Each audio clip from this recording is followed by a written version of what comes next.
ఇంకా అవసరం ఉంటే క్షేత్రస్థాయిలో పోతాం, పోరాటాలు చేస్తాం, ప్రభుత్వాన్ని చొక్కా పుచ్చుకొని దాని మీదలో నిలబెడతాం.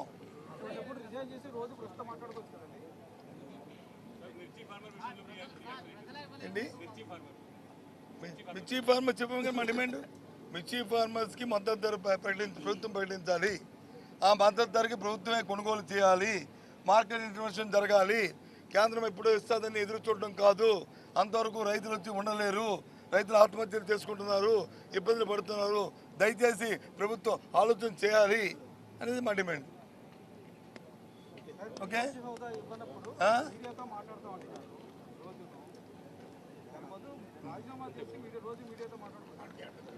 మేమేం చేయాలో మాకు తెలుసు. ఏబిఎన్ మాకు చెప్పక్కర్లే.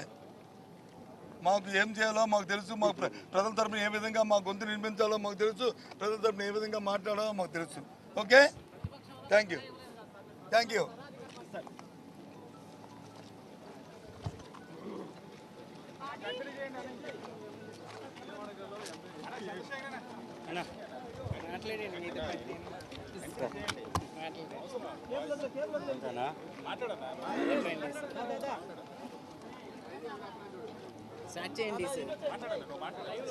అందరికీ నమస్కారం. ఈరోజు రాష్ట్రంలో అనేక సమస్యలు తాండవిస్తున్నటువంటి పరిస్థితి కనపడుతుంది. ఈ రాష్ట్రంలో పరిపాలన గాలికి వదిలేసినటువంటి ప్రభుత్వం ప్రతిపక్ష హోదాని ఏ విధంగా ఎగ్గొట్టాలనేటటువంటి ప్రయత్నం తప్ప ప్రజల పక్షాన గొంతు వినిపించేటటువంటి ప్రతిపక్షాన్ని గుర్తించింది కారణం ఏంటి ఒక్కసారి గమనించండి. ఈ రాష్ట్రంలో జరుగుతున్నటువంటి అరాచకాలపై, ఈ రాష్ట్రంలో జరుగుతున్నటువంటి అఘాయిత్యాలపై, ఈ రాష్ట్రంలో జరుగుతున్నటువంటి దోపిడీపై గళమెత్తేటటువంటి ప్రతిపక్షం లేకపోతే విచ్చలవిడిగా వాళ్ళ దోపిడీని సాగించవచ్చు అనేటటువంటి ఒక కుబుద్ధితోటి కావాలని ప్రతిపక్ష హోదా ఇవ్వకుండా వారు ఎగ్గొడుతున్నటువంటి పరిస్థితి. ఇవాళ గవర్నర్ గారి ప్రసంగంలో వారిని స్పందించవలసిందిగా కోరాం. ఇవాళ గవర్నర్ గారు స్పందించకపోవడానికి కారణం ఏంటి? ప్రతిపక్షము అంటే ప్రజాస్వామ్యంలో భాగస్వామి కాదా? ప్రతిపక్షం లేకుండా ప్రజాస్వామ్యానికి విలువ ఉంటుందా? ప్రజాస్వామ్యం యొక్క విలువే అధికార పక్షంతో పాటు ప్రతిపక్షం ఉండడం. అలాంటి ప్రతిపక్షం లేకుండా చేయడం అంటే ప్రజాస్వామ్యాన్ని కూనీ చేయడం తప్ప ఇంకోటి కానే కాదు అనేది మాత్రం స్పష్టంగా ప్రజలందరూ అర్థం చేసుకోవాలి. ఈరోజు రాష్ట్రంలో జరుగుతున్నటువంటి మానభంగాలపై మాట్లాడేటటువంటి గొంతు అసెంబ్లీలో అవసరం లేదా? రైతుల పక్కన మాట్లాడాల్సినటువంటి గొంతు అసెంబ్లీలో అవసరం లేదా? రైతులకి గతంలో 20 క్వింటాళ్ళు ఎకరానికి వచ్చి 24,000 రూపాయలు కింటాకి మద్దతు ధర ఉన్న చోట దాదాపు సగం దిగుబడి వచ్చి సగం రేటుకు పడిపోయినా కూడా వారి వైపున మాట్లాడడానికి, అసెంబ్లీ సాక్షిగా మాట్లాడడానికి ప్రజాపక్షమైనటువంటి ప్రతిపక్షం ఉండాలా లేదా? మరి ఇంత సమయం కావాల్సి ఉంటే ఈ సమయాన్ని ఇవ్వకుండా కేవలం మీ యొక్క అధికార మదంతో ప్రతిపక్షం యొక్క గొంతుని తొక్కివేసే ప్రయత్నం చేస్తుంది. ఇది సమంజసమేనా? ఇది ధర్మమేనా? ఈ రాష్ట్రంలో అసలు ప్రజాస్వామ్యం ఉందా? ఈ ప్రజాస్వామ్యాన్ని కాపాడాల్సినటువంటి బాధ్యత గవర్నర్ గారికి లేదా? గవర్నర్ గారు కూడా ఆలోచించాలి, వారి బాధ్యతని గుర్తించాలి, ప్రతిపక్షం యొక్క పాత్రని గుర్తించాలి. ప్రతిపక్షం లేకపోతే ఈ రాష్ట్రంలో ప్రజాస్వామ్యం ఉండదు అనేది గవర్నర్ గారు కూడా గమనించాలి. కేవలం అధికార పక్షానికి అండగా నిలబడడం కోసం గవర్నర్ గారికి ఆ పదవి రాలేదు. ప్రజల పక్షాన నిలబడడం కోసం మాత్రమే గవర్నర్ గారికి ఆ పదవి ఉంది. గవర్నర్ గారు కూడా దాన్ని గుర్తించాలి. మేము ఎంత పోరాటం చేసినా అసెంబ్లీ సాక్షిగా ప్రతి సమస్యని మాట్లాడేటప్పుడు ఉండేటటువంటి విలువ బయట మాట్లాడితే ఉండదు అనేది మీరు చెప్పేది నిజమైతే ఆ మాట్లాడాల్సినటువంటి వేదిక మీద మాకు తగినటువంటి సమయం ఇవ్వాలా లేదా మీరు కూడా ఆలోచించాలి. ఇదంతా కూడా ఒక దగాకోరు పరిపాలన సాగిస్తున్నటువంటి కూటమి ప్రభుత్వం యొక్క ఎత్తుగడ, కావాలని ప్రతిపక్షం లేకుండా చేసేటటువంటి ప్రయత్నం తప్ప ఇంకొకటి కానే కాదు. అధికార పక్షానికి 11 మందిని ఎదుర్కొనేటటువంటి సత్తా లేదా? సమాధానం చెప్పేటటువంటి సత్తా లేదా? ప్రతిపక్షంలో ఉన్నా కూడా 11 మందిమే కదా మేము ఉండేది. 11 మందికి కూడా సమాధానం చెప్పలేదా? అంటే మీ తప్పులు బయటపెడతాయనా? మీరు చేసే దోపిడీ బయటపడుతుందనా? మీ అరాచకాన్ని బయట పెడతామనా? ఇందుకేనా అనేది స్పష్టంగా వారి యొక్క చేతల్లోనే కనపడుతుంది. కాబట్టి ఇమీడియట్గా గవర్నర్ గారు ప్రతిపక్షాన్ని గుర్తించాలి, వైఎస్ఆర్ కాంగ్రెస్ పార్టీకి ప్రతిపక్ష హోదా ఇవ్వాలి. ఇస్తేనే గౌరవ మాజీ ముఖ్యమంత్రి గారికి ప్రతి విషయం మీద మాట్లాడేటటువంటి తగిన సమయం దొరుకుతుంది. కాబట్టి అధికార పక్షం యొక్క తప్పుల్ని ఎత్తి చూపగలుగుతాం. కాబట్టి ఖచ్చితంగా ప్రతిపక్ష హోదా ఇవ్వాలని వైఎస్ఆర్ కాంగ్రెస్ పార్టీ డిమాండ్ చేస్తుంది.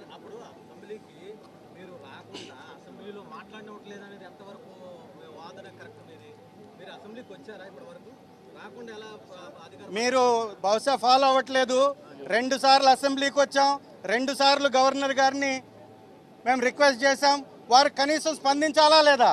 కోర్టులో వేసిన దాని మీద స్పీకర్ గారు స్పందించి వారి వివరణ ఇవ్వాలా లేదా? ఇదే ప్రశ్న వారిని మీరు ఎందుకు అడగట్లేదు? ఇదే ప్రశ్న ఎందుకు వేయట్లేదు? ప్రజాస్వామ్యంలో ప్రతిపక్షం ఉండాలా లేదా? మీరు చెప్పండి, మీరు చెప్పండి. వాళ్ళ మీరు అంటున్నారు 41% ఓటింగ్ ఇచ్చారు ప్రజలు. ఇది ప్రతిపక్షానికి అర్హత కాదా? ప్రజాస్వామ్యంలో ఓటే ముఖ్యం. మీకు ఓటు తెలియకుండా, ఓటు విలువ తెలియకుండా 6%, 7% వచ్చినటువంటి వ్యక్తుల్ని మీ పక్కన కూర్చొని పెట్టి, డిప్యూటీ చీఫ్ మినిస్టర్లుగా కూర్చొని పెట్టి ప్రజాస్వామ్యాన్ని కూనీ చేస్తూ పిఎస్సి చైర్మన్ పద్దుల శాఖను కూడా అధికార పక్షం తీసుకొని అనుభవిస్తుందంటే ఇంతకు మించినటువంటి దగా ఉందా? ఇంతకు మించినటువంటి దుర్మార్గం ఉందా? ఎప్పుడైనా అధికార పక్షం పిఎస్సి చైర్మన్ తీసుకుందా? చరిత్ర ఉందా? పక్కనున్నటువంటి రాష్ట్రాలలో కూడా, దేశాలలో కూడా పిఎస్సి చైర్మన్ ప్రతిపక్షానికే ఇస్తారు కదా. మరి ఇక్కడ ఎందుకు గుంజేసుకున్నారు? ఉన్నారా ప్రతిపక్షం? ఇంకొక పార్టీ ఉందా? శాసనసభలో ఇంకొక పార్టీయే ప్రతిపక్షంలో లేనప్పుడు, ఉన్నటువంటి పార్టీలన్నీ అధికార పక్షంలోనే ఉన్నప్పుడు ప్రతిపక్షం ఎవరు? మరి ఎవరిని మీరు గుర్తిస్తారు ప్రతిపక్షంగా? కాబట్టి ప్రజాస్వామ్యవాదులందరూ కూడా దీని మీద తిరగబడాలి, ప్రభుత్వాన్ని నిలదీయాలి. అందరికీ నమస్కారం. అసలు ఈ రాష్ట్రంలో ప్రజాస్వామ్యం నడుస్తుందా, నిరంకుశత్వ పాలన నడుస్తుందా అర్థం కావట్లేదు. ఉన్నవి 4 పార్టీలు, అందులో 3 పార్టీలు అధికార పక్షంలో ఉన్నాయి. మిగిలిన వైఎస్ఆర్ కాంగ్రెస్ పార్టీకి ఎందుకు ప్రతిపక్ష హోదా ఇవ్వరు? అసలు దేశ చరిత్రలో కానీ మిగతా రాష్ట్రాల్లో ఎక్కడైనా ప్రతిపక్షం లేని అసెంబ్లీ ఉంటుందా? అది ఆంధ్రప్రదేశ్లో మాత్రమే కనిపిస్తూ ఉంది. అసలు ఢిల్లీలో ఒకసారి 3 బీజేపీ ఎమ్మెల్యేలు ఉంటే వాళ్ళకి ప్రతిపక్షం హోదా ఇచ్చారా లేదా? మరి ఆంధ్రప్రదేశ్లో ఎందుకు ఇవ్వట్లేదు? వీళ్ళకి భయం. 9 నెలల్లోనే ఈ ఆంధ్రప్రదేశ్ రాష్ట్ర ప్రజల జీవితాలు తలక్రిందులు అయిపోయాయి. ఎంతో నమ్మి ఓట్లేశారు. ఆ ప్రజలే చెప్తూ ఉన్నారు, ఈరోజు నిరుద్యోగులైతే వాళ్ళ చెప్పులతో వాళ్ళు కొట్టుకొని ఇలాంటి ప్రభుత్వానికి ఎందుకు ఓటేసాంరా దేవుడా అని బాధపడే పరిస్థితులు తీసుకొచ్చారు. మహిళలు మోసం చేశారు, రైతులు మోసం చేశారు, నిరుద్యోగులు మోసం చేశారు, ఉద్యోగస్తులు మోసం చేశారు, చిన్నపిల్లల్ని మోసం చేయడం జరిగింది. అలాగే అన్ని రకాలుగా ప్రజలు మోసం చేశారు. ఇంకోవైపు ధరలు పెంచేశారు. సూపర్ 6 హామీలు అని చెప్పి ఏ ఒక్కటి కూడా నెరవేర్చలేదు. ఈరోజు తీసుకుంటే 15,000 కోట్ల రూపాయలు విద్యుత్ భారం ప్రజల మీద వేయడం జరిగింది. రిజిస్ట్రేషన్ ఛార్జెస్ భారం పెంచేయడం జరిగింది. నిత్యావసర సరుకుల ధరలు అయితే 60% పెంచడం ఈ కూటమి ప్రభుత్వం అధికారంలోకి వచ్చాక జరిగింది. ఇన్ని రకాలుగా ప్రజల మీద భారం మోపారు. ఇన్ని సమస్యలు ఉన్నాయి ఈ రాష్ట్రంలో. వీటన్నిటి మీద కూడా ప్రతిపక్షంగా మా పార్టీ ప్రశ్నిస్తాదని భయపడి వీళ్ళు ప్రతిపక్ష హోదా వైఎస్ఆర్ కాంగ్రెస్ పార్టీకి అసెంబ్లీలో ఇవ్వట్లేదు. అలాగే మేము కోర్టులో వేసాం, పిటిషన్ వేయడం జరిగింది. న్యాయంగా 40% ఓట్ షేర్ ఉన్న మా పార్టీకి ప్రతిపక్ష హోదా ఇవ్వాలి అని చెప్పి. దానికి కనీసం కౌంటర్ కూడా దాఖలు చేయట్లేదు స్పీకర్ గారు. అంటే ఎంత అన్యాయంగా వ్యవహరిస్తున్నారో అర్థం చేసుకోవచ్చు. కాబట్టి ఖచ్చితంగా ప్రతిపక్ష హోదా మా పార్టీకి రావాలి. ఈరోజు ఈ కూటమి ప్రభుత్వం కేంద్రంతో ఎలియన్స్లో ఉందా లేదా? ఎలియన్స్లో ఉండేటప్పుడు ప్రత్యేక హోదా కోసం ఎందుకు అడగట్లేదు? ఈ కూటమి ఉన్న ఎంపీల మీద కేంద్ర ప్రభుత్వం ఆధారపడి ఉంది. కేంద్ర ప్రభుత్వం వీళ్ళు సపోర్ట్ తీసేస్తే పడిపోతుంది. అలాంటప్పుడు ప్రత్యేక హోదా కోసం డిమాండ్ చేయాలా లేదా? అలాగే పోలవరం ఎత్తును ఎందుకు తగ్గించారు వీళ్ళు? ఎందుకు వీళ్ళు కాంప్రమైజ్ అయిపోతూ ఉన్నారు? అలాగే రాష్ట్రానికి కావాల్సిన హక్కులు ఏమైనా వీళ్ళు అడుగుతున్నారా? వీటన్నిటి మీద కూడా ప్రతిపక్ష పార్టీగా వైఎస్ఆర్ కాంగ్రెస్ పార్టీ అసెంబ్లీలో అడుగుతుందని భయపడి ఈరోజు మీరు ప్రతిపక్ష హోదా మా పార్టీకి ఇవ్వట్లేదు. కానీ మీరు చూస్తూ ఉన్నారు, అప్పులు ఎంతగా మీరు పెంచేశారు. ఈరోజు 9 నెలల్లో 1,00,000 కోట్ల పైగా అప్పులు చేశారు. గతంలో పవన్ కళ్యాణ్ గారు అన్నారు, అతను ప్రతిపక్షంలో ఉండేప్పుడు కేవలం 50,000 కోట్ల అప్పులకే ఆ అప్పురత్న అవార్డు ఇస్తారట.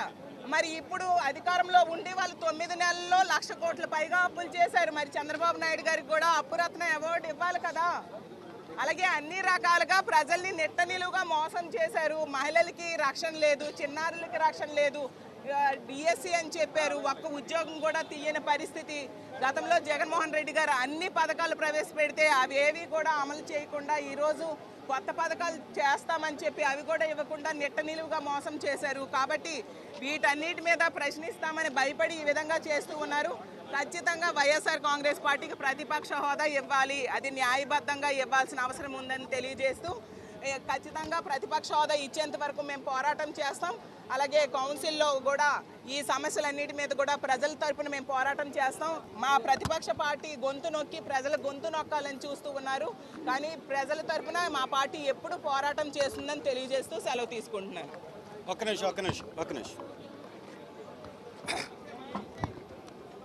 4 మీడియా సంస్థలపైన నిషేధం విధించింది ఆ అసెంబ్లీ అప్రకటితంగా.